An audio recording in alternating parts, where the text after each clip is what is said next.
My first attempt at disassembling this gun, I kind of screwed it up, so let's try this again.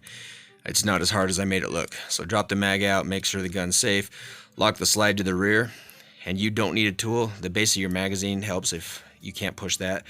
Pop it out, rotate it 90 degrees down in a controlled fashion, let the slide forward, and lift it straight off. And removing the barrel and guide rod's a little sloppier than a lot of guns because it just feels like it's kind of sitting in there, but easy enough to pull it out. Put it back in there.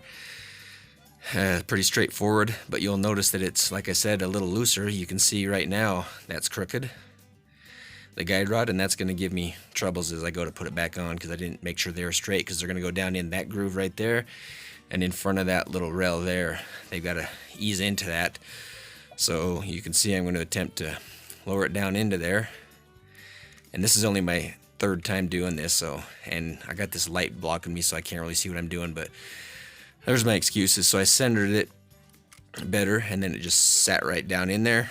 You're gonna lock the slide to the rear and flip that back up, and if it's not, then it's because your barrel's not back. So you push the barrel back, flip it up, push it in, let the slide go forward, and do a quick function check. It's actually a pretty easy gun to assemble and reassemble.